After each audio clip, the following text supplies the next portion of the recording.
Bigger is better.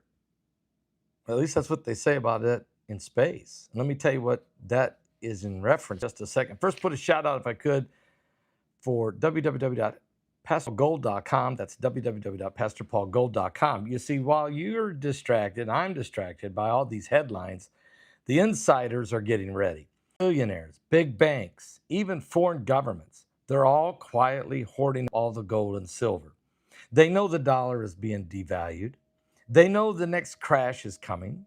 So you ask yourself, why don't you what they're buying?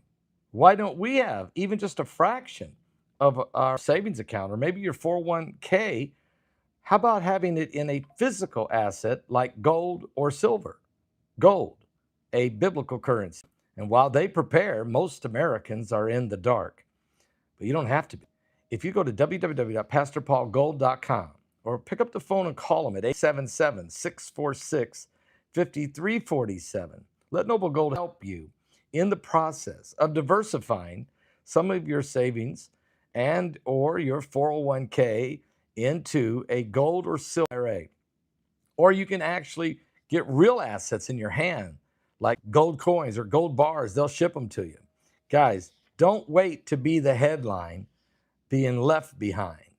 What they're doing behind closed isn't right, and you need to have an understanding of what they're doing. So www.pastorpaulgold.com. Go there, click on the link below the video, and you'll be glad you did. Okay, so bigger is better, at least for interstellar spacecraft.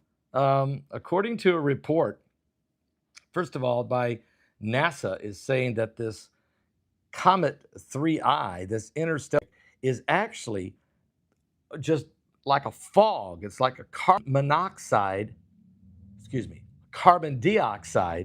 fog.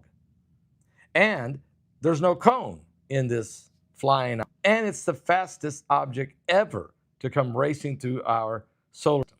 It doesn't have a cone in the back like comets have, and it's not releasing nickel and iron 50-50. There's no iron at all being released. Matter of fact, there's very little carbon monoxide in the nucleus of this object. What is this object? Well, that's the question everyone's still asking. And, oh, by the way, it is the size of Manhattan or larger. That's why Avi Loeb says that bigger is better, especially if you were traveling. If this was the Star Trek Enterprise, you would want a huge ship to be able to travel interstellar space. That's why the Enterprise was so huge in the show. In reality, that would be correct.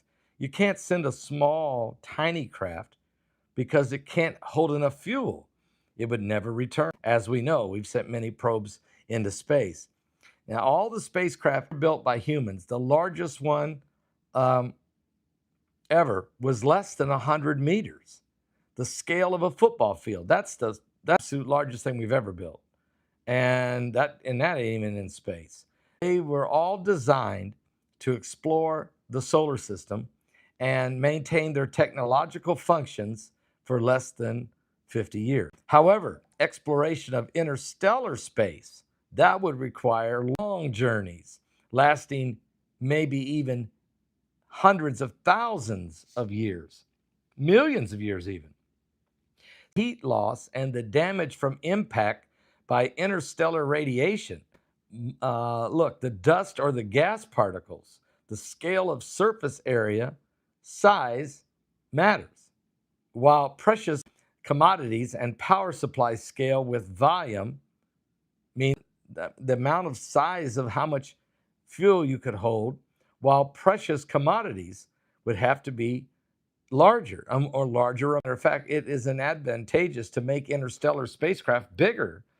Another reason is to go big is that one can create artificial gravity, okay, by creating a centrifuge acceleration of a rotating spacecraft. Okay, you've probably seen that in some of these like ECLM or some of these others where the spacecraft is up in the is rotating, spinning, creating a artificial gravity in space. And for a given rotation period, the centrifuge acceleration scales with size quadrants. So the larger the size, the smaller is the variation of the artificial gravity across the human body. In other words, a human can last longer and live longer if an artificial gravity is created within a spacecraft, which means you need a larger spacecraft to do that. So the reflection of sunlight from the interstellar object 3I Atlas suggests a diameter of somewhere between 20 and 46 kilometers. Okay, that's a reflecting object or dust cloud around. And so the range of scale is similar to the dimensions of the interstellar craft Rama in the science fiction novel in the Rendezvous with Rama. But actually, the spacecraft in that novel would have been pretty close size to the object that's coming called Atlas 3I. Very similar in size. And we didn't know anything about Atlas 3I when his novel was written. So we're in a very, very interesting situation. Is this thing, it's not a comet because it doesn't have the component. But what is it? Is it some strange rock from a strange world that we didn't even know existed, made up of exotic materials that we're not used to? Or is it something else? What is it? This is the question that scientists are asking. And as this thing gets closer, we can get the answer. One thing's for sure, if you get our webinar that we just did called Warning Planet Earth, you'll find out, as I did an interview with him for an hour and a half, having him explain this process and what we're dealing with and why scientists are so puzzled at what is this thing. Not even bringing up the fact that it has anti-gravitational acceleration. That's the kind of thing that would make Tesla's head spin and would probably cause Einstein to pass out. We don't know what we're dealing with. Do we know what it is? So we're going to continue to watch it. You can watch that entire interview with Avi Loeb on my webinar. To get the webinar, just go to my website. Just go to paulbegleyprophecy.com and click ticket for Warning Planet Earth. The webinar, it's on-demand webinar. It's not just Avi Loeb. It's Mike from around the world talking about the dangers, and I mean the serious dangers of AI, BP Earthwatch, all-sizing comet, or Atlas 3I, I should say. I can't call it a comet. You can't call it a comet. What is it? We don't know. And also the other guys in there, okay, that are just incredible. Standeo is just unbelievable. Gil Brazard and his prediction of Planet X, and AX on the real serious threat of World War III with Russia. Obviously, this world, if you think about the signs of the end times and the coming, we have never been more closer to the coming of Jesus Christ than we are now.